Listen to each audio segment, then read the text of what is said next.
Welcome to season 2 of Fertility Ain't Fair. I am your host, Britt, and y'all, we made it. We made it to New Year. We made it to season 2. We have gotten past 2021. Good, bad, ugly. We're here.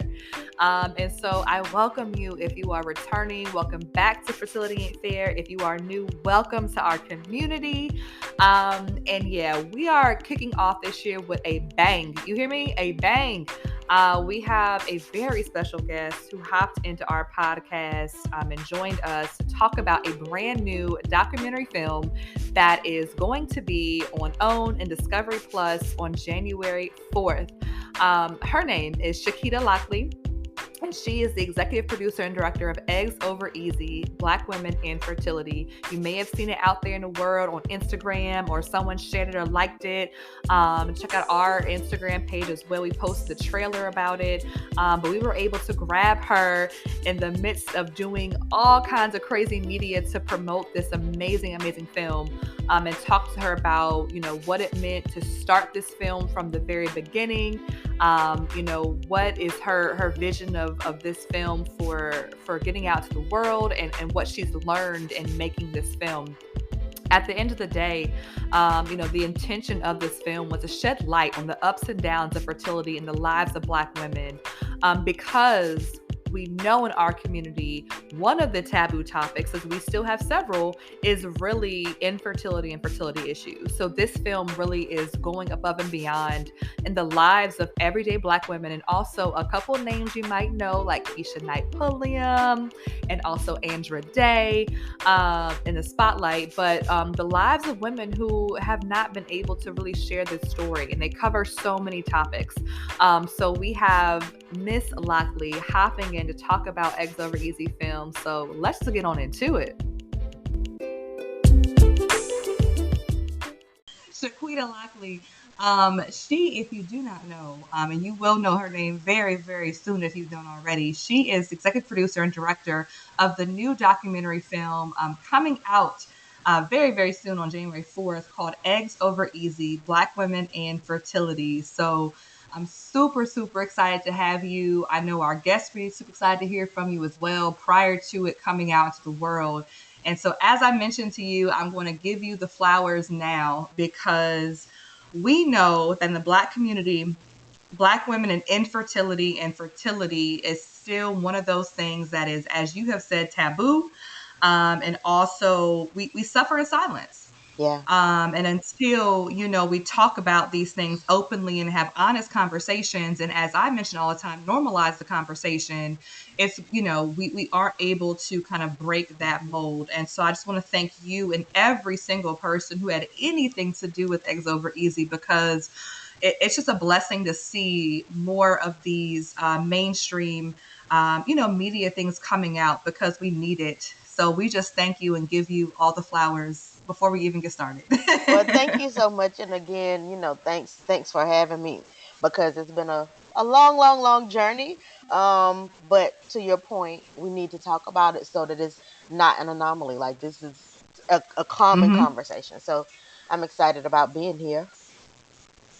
Yes. Well, you had me at my eggs, my business, because yes.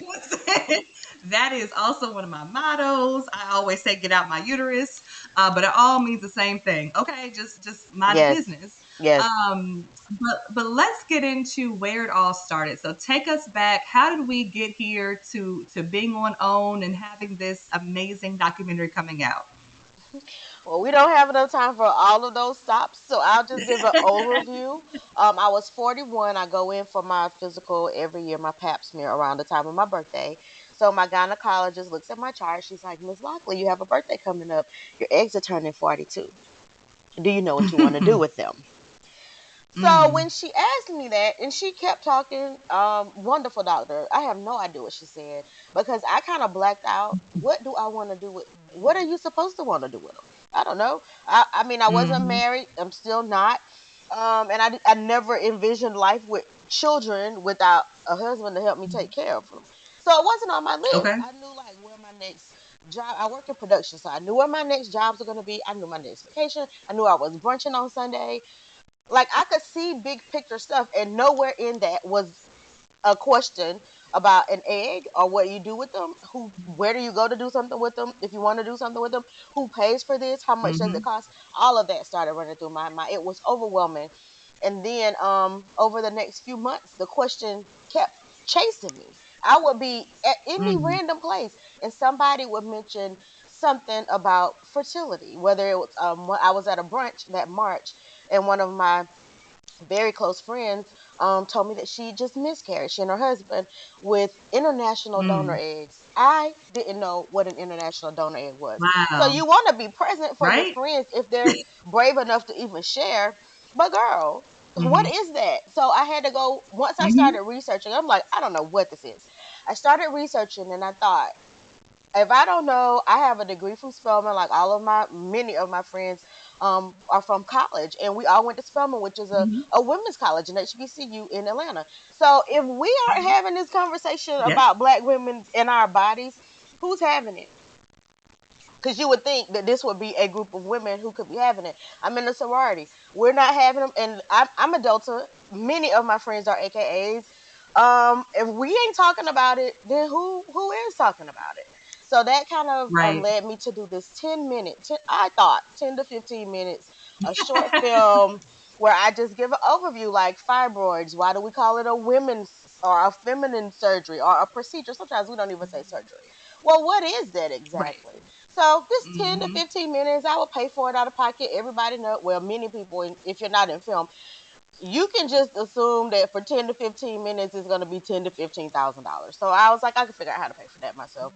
No biggie. I started asking one or two people, like, hey, can I interview you? Because I knew this person had a myomectomy, which for those who don't know is basically a C-section where they remove fibroids instead of a baby. It's the same Yep. procedure.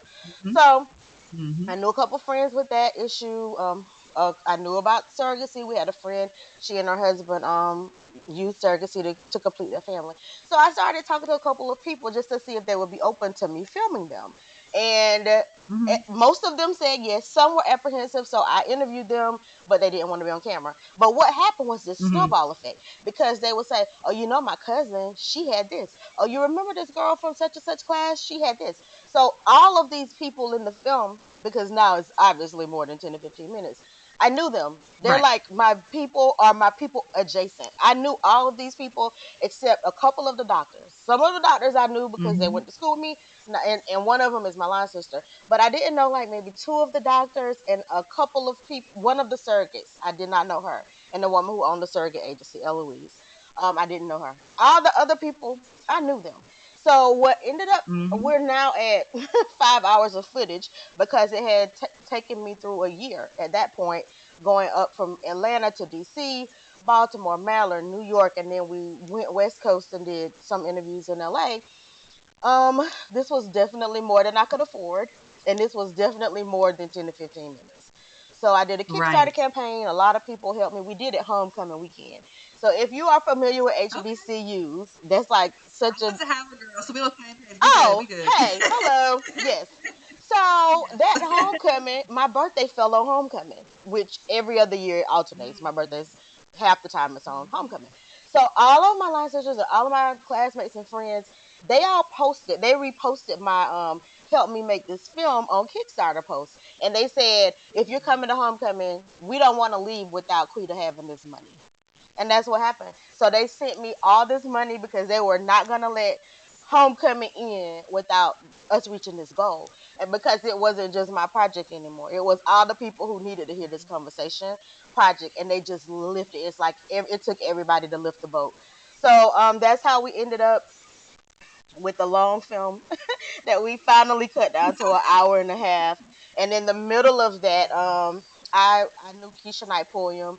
And so I called her early on, hey, can you narrate?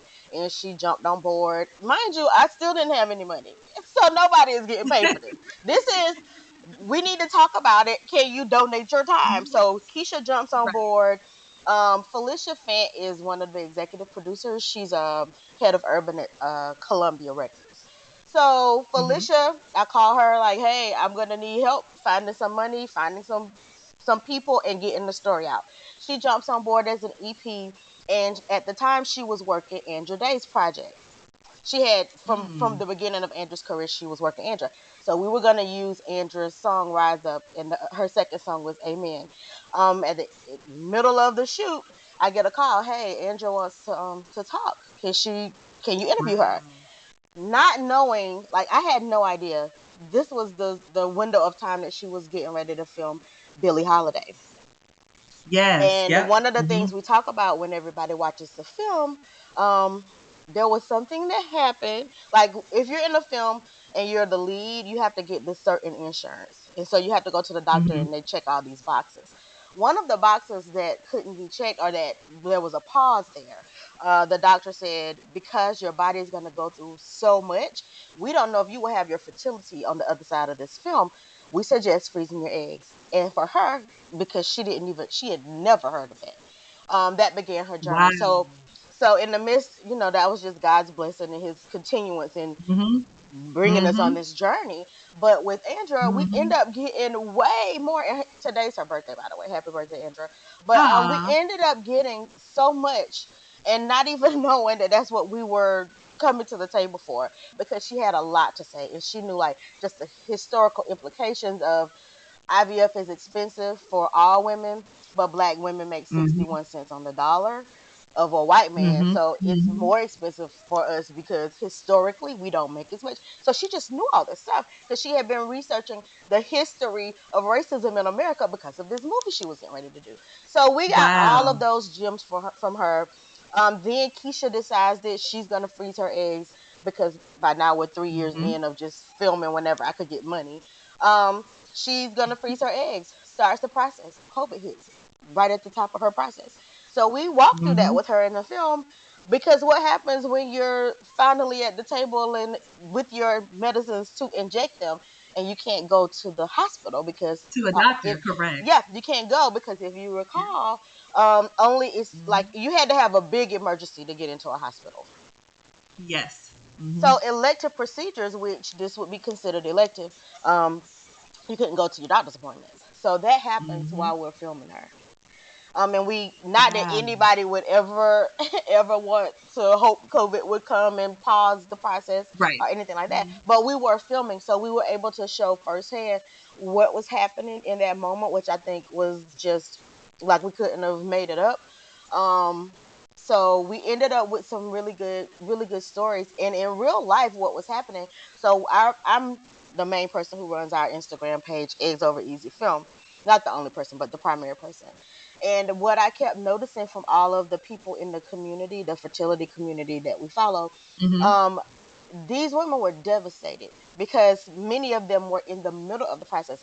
There's no insurance to give you your money back. So if you had paid this Nope. $15,000 to $20,000 and you are 3 days into your shots, but it's a 7 to 10 day your program specific to you is like 7 to 10 days, and you're 3 to 4 days in, you had to start over. So women who started the Hmm. year thinking I'm gonna be a mom by the end of the year, that dream was shattered, and you don't get your Hmm. money back. And so we were able Yep. to kind of put words to it in a way so that they could feel seen as well. Um, Hmm. and then finally we finished this film. Finally, finally. Oh, and I got chills. I'm just so excited to Mhm. see it. I'm so excited to see it. So I know we talked about a lot of things in the inception of this, but why, after going through all of this and seeing all this on film, why do you think infertility and fertility issues are still considered taboo in the Black community? One of the big, well, there are tons of reasons, but one of the big I ones know. are, I think, at least like foundationally, Hmm. is just the shame attached to it. In my Hmm. research, when you can date it back to slavery. If you were a woman of childbearing age, you could be sold Hmm. for more money because you could have offspring that they Hmm. didn't have to pay for. If you were out of Right. childbearing, or Hmm. if you were a barren woman, your price was lower. You had Hmm. a lower price that you could be sold for. So that was part of it. And then from that same period of time, the idea of black women being fertile myrtle, because you would have enslaved black women who were the ones who were nursing these little white babies. Those are Mm-hmm. facts. Mm-hmm. So we have the false idea that black women are fertile, and that stems from slavery, and then the value and your worth that Yeah. is placed on a black woman's Mm-hmm. uterus and ovaries, whether or not they're cooperating Yes. and pushing out a Mm-hmm. lot of babies, was directly attached to Mm-hmm. a price for your body. Yes. And so, yes, we're Mm-hmm. 400 years out. That has not changed. That has not changed because it's been ingrained Mm-hmm. in us. So you think your body's supposed to do a certain thing. And what happens Correct. when it Yep. doesn't? Do you want to talk about it? No. Right. Shout it from the rappers? No. You, and many times we don't even talk within our families, because you, if you did, you would find out maybe your Mm-hmm. grandmother had a problem, maybe your mother had a problem. The couple. Exactly. So there's a Mm-hmm. couple in the film that's our it's the follow story. Like the main couple we follow, Charmaine and Tario Broom, and they are wonderful, wonderful people. And they're dealing with infertility. So with her as part of her story, her mom actually had infertility, which you Charmaine didn't figure out until the last couple of years. But she has a twin. The mom had a set of twins. Charmaine is a twin, and her mom used Clomid. Mm-hmm. The grandmother also, once she started tracking back and asking her, because her mom is now deceased, so she would ask her aunts, like, what was happening. So the grandmother also dealt with infertility. But because many Wow. of us in our families, you that's not the line you lead with. So we don't know. Right. Exactly. So there are Mm-hmm. so many reasons why it's not really talked about in our community. Those are a few. The financial part of it is Mm-hmm. huge, because you could talk about it, but then what? Can you pay to fix it? Right. Can you pay for IVF? Mm-hmm. Can you pay for a surrogate to carry your child? Can you pay for donor eggs? So then why even talk about it? Is sometimes Mm-hmm. how black women feel. Talk about it for what? What would be the end result? So we just don't talk Yeah. about it. Yep. No, I mean, listen, it's all spot on. We live it and we know it, Yeah. and as you mentioned, the generational impacts of it by us not talking about it are just so heavily steeped in all of us, and Mhm. so we just don't know. We don't have the facts because either we won't talk about it, or grandma is not with us, or Mhm. mom won't talk about it. Whatever it is, even with fibroids, I was asking my mom when I found out I had fibroids, hey, Yeah. did you do it for right, right, raise hand, right? Yes. um, did you have fibroids? I know my mom did. But then to come to find out, she believes her mom did as well. But she's like, I don't really Exactly. know, Britt. We didn't talk about that. We didn't talk about reproductive health, and Mhm. it was like where babies come from, and that's about it. You pregnant or not? We Mhm. didn't discuss how you got there. We And my don't. mom would say, I was her one child, but I just don't know, you know, if there were other reasons as to why that was. So I'm glad Mhm. that we're able to open the door. And I said, it's always better to do better for the next generation. So hopefully, our future, prayerful children will not have to have so much shame about this. Because that's definitely one of the words that I always use to describe my Mm. beginning journey with shame. Yes. Yes. Um, so speaking of next generation, Mhm. so what advice would you have for next generation young black girls and women when it comes to their feminine health? I have two things. The first is, so Felicia, who's one of our EPs, she said a quote. It's probably been 2 years now, but that quote was spot on. She said, "Plan for your body like you plan for your career." If you Mm. want to go to law school, you have to go and be pre-law in whatever field you major in. Mm. You need to be pre-law. You need to take the LSAT. You need to figure out how you're going to pay for it. You know that it's going to take 3 years at minimum. So we know these things. And once you finish law school, you got to take another test, the bar, and you will hopefully pass it. Mhm. If you don't pass it, you get like 3 times to take it. So like that's not even my field, and I know all this stuff. Right, Then you get a career. Your career is going to take you 5 years before you can get to the next step. 10 years to get Mhm. in the maybe get to the C-suite. So by now you're already 40.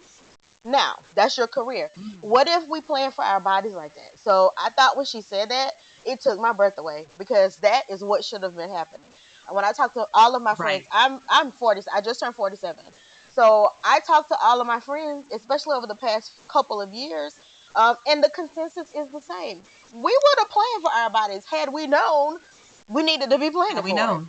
The second thing, Right. which I think Exactly. is actually an action item, we did a soft launch on the campaign in July this past summer, and it's called Ask Early. It's the Ask Early campaign, and there are really Mm-hmm. just three parts of it. Women, especially young women, Gen Z, millennials, and some of the younger Gen X, ask your doctor, can they give you some for like it's three tests that are for fertility, but the primary one that they Mm-hmm. start with is your AMH. That's the anti-Mullerian hormone, and it tells you what your Mm-hmm. ovarian reserve is. So Mm-hmm. if, in my opinion, and in the opinion of several people I've talked to, with black women who are not doctors, we're just like black women with bodies. If I had known at 25 that my AMH, and it's a good AMH is like, I don't want to say good, but the ideal AMH is like 1 to 10. I think that's the scale is 1 to 10. Mm-hmm. Mm-hmm. So if Yeah. I'm 25 and it's 10, and then and by the way, this test is like $100. This isn't even a $1 trillion test. If I turn 30, like just test me every 5 years. If I turn 30 and that number drops to 2, that's a red flag. That is a problem. And if I may not want kids, but at least I will have the option to make that decision myself. Option. And if I Right. want them, Exactly. I will have enough Mm-hmm. information to move forward, knowing that I dropped from a 10 to a 2 and I'm 30 years old. That 2, they say like every few years it cuts in half. That 2 is going to be 1. That 1 is going to be a 0.5. This is like the progression of what happens with your bodies, but they don't teach that in sex ed when you're in the 8th grade.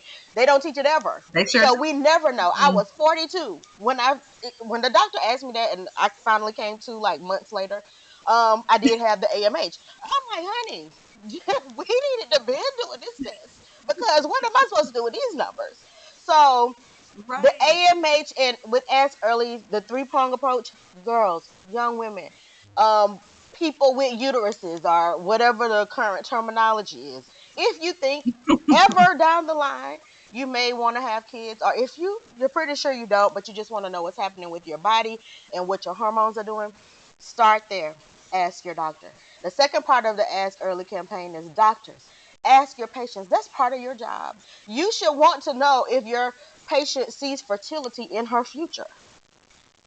Mm. Otherwise, what are we doing here? Like, yes, you're making sure I don't have an STD, and then what? So this needs to be a national initiative, if not a global one. But doctors, ask Mm-hmm. your patients, and don't wait until they're 42. Like, my doctor was awesome, and also because I have been there for so long, this could have been a question at 32. Right. Mm-hmm. But instead, that question at 32 is, you need birth control, because we're still from childhood up telling girls don't have a baby. And then that's Right. valid, because you want them to stay on the path and have a career and all Mm-hmm. this stuff. Mm-hmm. And also, there's another side to it.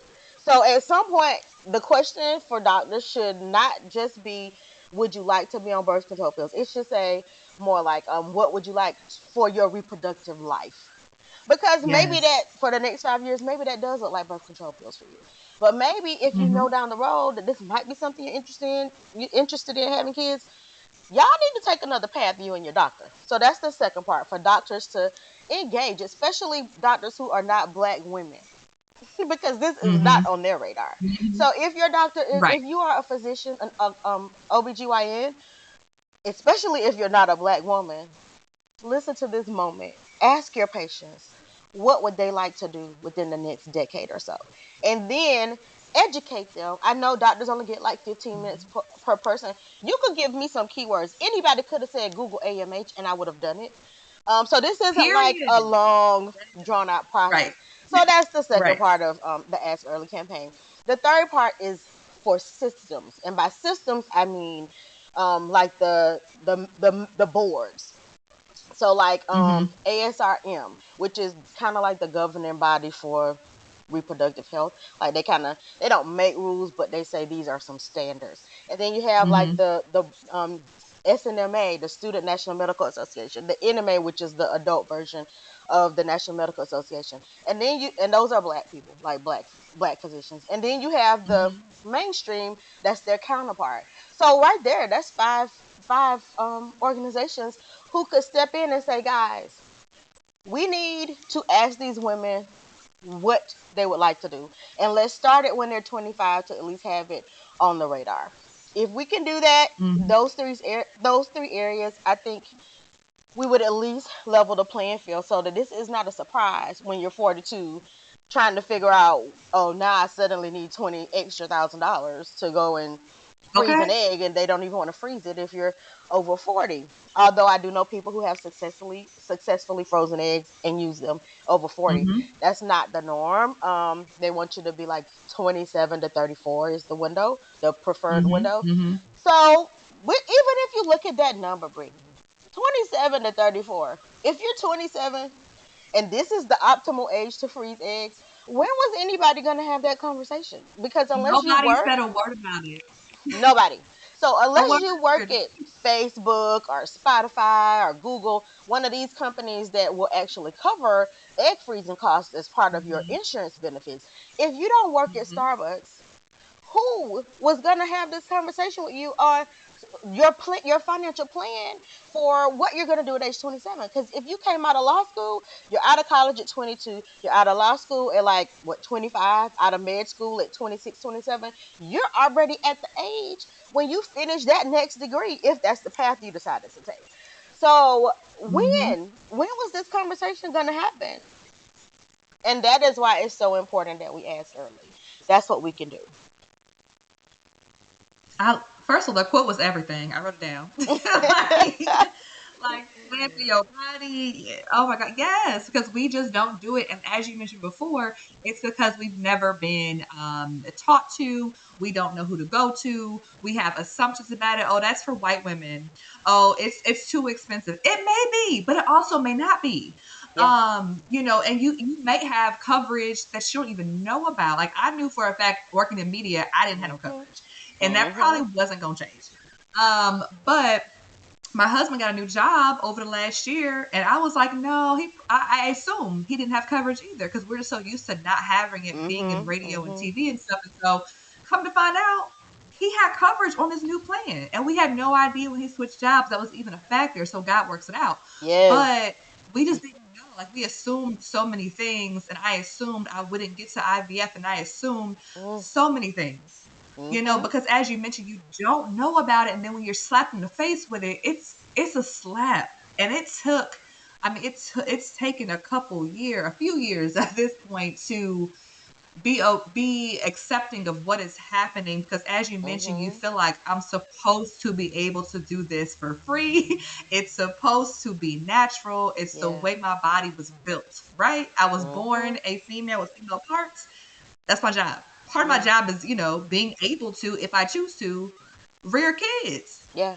And now I am doing all these things to force my body to do what it's quote unquote supposed to do naturally. And it takes a minute to get over that point, but let me Mhm. not go on that path. Okay. Mhm. So and trying to wrap it up. So what is one thing that you either also surprised you? Did anything during the filming surprise you that you kind of learned during the course of these several years? um, a lot of things surprised me, but I think just from a personal level, one of the you'll see a scene in the film is Tanya Mitchell Cobbs, and she went to Clark Atlanta, but we're Sands, so we crossed the same spring. Mm-hmm. And I've known her, so that's 20 something years. I knew about her miscarriage. I had no idea actually what happened with like if somebody has a miscarriage and you send flowers, so you know that, Mm-hmm. but I didn't know the details of it. So when she goes into detail that when she had her baby, she had to do a full delivery. She had a stillborn. Mm. The baby didn't have a heartbeat, and she has to do a vaginal delivery. Mm. While they put her because back this was like 2005, I think, and at the time they didn't make a distinction in terms of rooms between live birth and stillbirth. So they put her on a Oh live wow. birth. It was all live births. So she woke up all throughout the Mm. night hearing babies cry. Every time she woke up, she would ask the nurse, "Where's my baby?" They would tell her, Oh "Oh, wow. you're young. You have time to have more kids." Sedate her and put her back to sleep. Baby Mm. cries again. She wakes up. This was on a loop for like 3 days that she was Wow. in the hospital. That is like Wow. agony on top of agony. That's a mental. Like that caused mental Mm. anguish that I just never knew. So with these stories, although these are my friends and like my people, and I knew high level what was happening with many of them, some of them, I did not know the details of it, and that was shocking. Because when you see something on Mm. TV and it's like, oh, another black woman died in childbirth, we hear it, but if it wasn't your friend, do you even remember the person's name the next year? Probably not, although we Right. remember the stories. Right. But Mm-hmm. when it's like your friends, it puts a different face on it. So of course there's compassion before, but it became Mm-hmm. shocking that this, and not just with Tanya. There were so many instances. Half of it I couldn't even put. We didn't have enough time to put it all in the film. That part was shocking. So now when I read statistics, I know who these women are because they're us. They me. It's Mm-hmm. me. It's you. That is who this is happening to. Not the random Mm. black woman whose picture was on CNN. That was somebody's sister. That was somebody's cousin, somebody's daughter who looks like me and you. And that it was Mm-hmm. never okay. It just brings it home in a different way for me. And that was shocking. And that was one of my big takeaways from the film. It's not some far off distant like with breast cancer. It's like, oh, put on the pink ribbon because somebody has breast cancer and we'll do a walk and raise money for them. Then it's your mother. Breast cancer looks different because that's your mama Right. taking chemo. Mm-hmm. And Mm-hmm. that basically was the biggest shocker for me with the film, was just finding out. And while all this horrific stuff is happening with these women that I know, they still went to work. They didn't have off Oh, days. So when you okay. miscarry, Okay. you don't get 6 weeks off. You don't get the Nope. postpartum 6 weeks off. Although this girl had a vaginal delivery, if the baby does Mm. not breathe, in many states, some laws are changing now, but it's still a work in progress. If the baby isn't breathing, you don't have a Mm-hmm. live birth, it doesn't count. So it's just like if you had cramps, you have to go to work. So all this Right. bad stuff is happening, and you still gotta go to work, and they expect you to do your job. I can't believe it. I Mm. cannot believe it. But that's what's happening. So in terms of what I And learned, that was the mm. most shocking. And that's why we're here. And that's why Eggs Over Easy is important. It's why every single piece of media is important around Black women and infertility and fertility issues and Yeah. reproductive health. So, on that note, what are your final thoughts? What do you want to leave our audience with as they prepare to watch and support Eggs Over Easy? Very good question. I want to leave everybody with hope because that was important for me with the film. It all sound once your eyes open to the atrocities and just some random craziness of what's happening with our reproductive health, it is jarring. So it was important for me to still include these stories of hope because there is hope. If you're the woman who is child free by choice and you're trying to get your tubes tied and your doctor won't tie your tubes because you're under 40 without kids and you need to have your husband's signature permission on something, which actually literally happens most often, or you have to have a psych Mm. evaluation to tie your tubes when a man can just go in with a vasectomy. If that's you, there's hope. Go back to your doctor and demand what you need. It's your body. So if you know you don't want to have kids and you need your tubes tied, stay on the fight. Like don't give up because it is your body at the end of the day. So there's hope for you. If you are the woman who is struggling with IVF, or the woman who has fibroids or endometriosis, PCOS, there is hope. There's a light at the end of the tunnel. It might require more advocacy of yourself for yourself. It might require more research. It might require that you find a doula to help you push through some, especially paperwork Mm-hmm. and doctors and hospital stuff that you don't know about. They've gone through this before. They've helped usher other women through this before. Find you a doula. So there is hope, Mm-hmm. and that I think that's the biggest takeaway. Like educate yourself, advocate for yourself, and at the end of that, there's still always hope. I love it. And give out the socials, the web, and all that good stuff where we can follow you and follow the film. Okay. So we're most active on Instagram. It's Eggs Over Easy Film. On Twitter is Eggs Film. I do not know why they took all the letters out the middle, but it's Eggs Film, so it's not hard to find. And then on Facebook we're Eggs Over Easy Film. So Instagram and Facebook, Eggs Over Easy Film. Twitter, Eggs Film. And then the website is www.eggsovereasyfilm.com. Well, we are just, I know I'm excited. January 4th cannot come soon enough. Yes. Make sure you check out X Over Easy Film on OWN and Discovery Plus, coming out January 4th, hosted by Keisha Knight Pulliam, James on the end with her little cute married self, Right? and her amazing husband. They're so cute. They're cute. But yes, thank you, Chiquita, for coming on Fertility Ain't Fair. We look forward to it. We support all your endeavors. And if you got part two, girl, we're ready for that too. I feel like you have more footage for part two I as need well. a vacation. So part 2 won't be anytime soon. Yeah.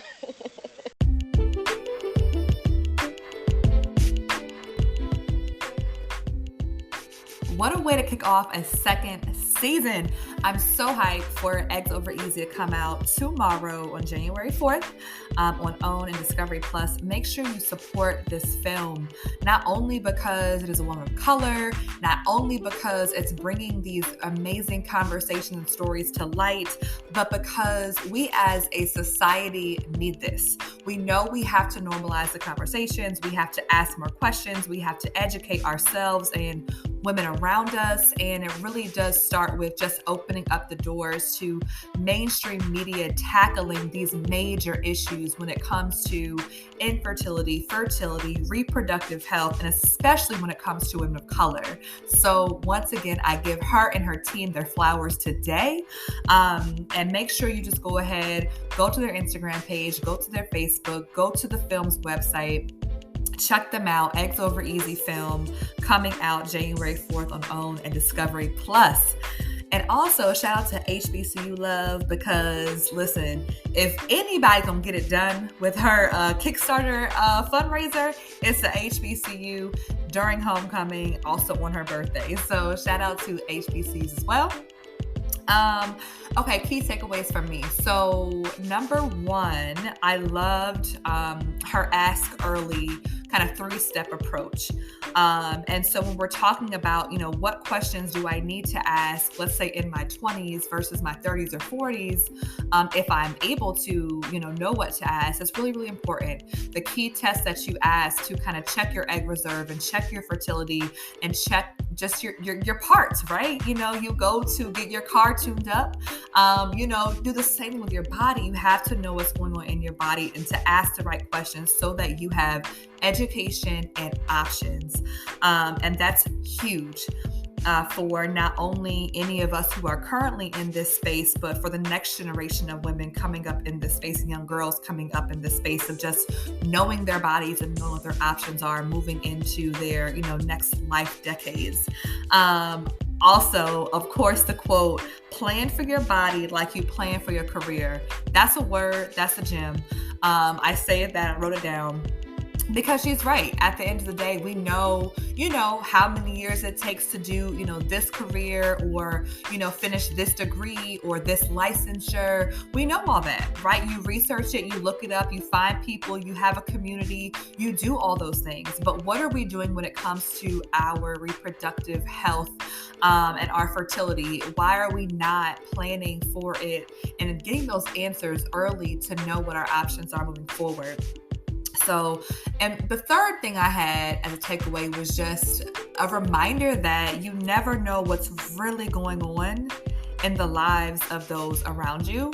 She mentioned that a lot of the women who, she spoke with during this time period, were not that far removed from her. They were friends or friends of friends or, hey, somebody dealt with this, member so-and-so. Like, that happens a lot. And I've discovered that over the last year or so, especially, doing the podcast, is that I didn't have to reach far to find, women or couples who had gone through it or are currently dealing with it, because it's more common than not. So as always, never feel as if you are suffering alone. We are here to help guide the journey and give whatever knowledge, resources that we have. But of course, we encourage you to find a care team that's going to care for you the way you need to be cared for. So once again, shout out to her. Shout out to Eggs Over Easy Film. Thank you, thank you, thank you. Check it out on January 4th. In the meantime, until our next episode, follow us on social media at Fertility Ain't Fair. Check out our website if you haven't already, fertilityaintfair.com. And season 1, if you missed any episodes, what are you waiting for? Check us out. Season 1 of Fertility Ain't Fair is out on all platforms.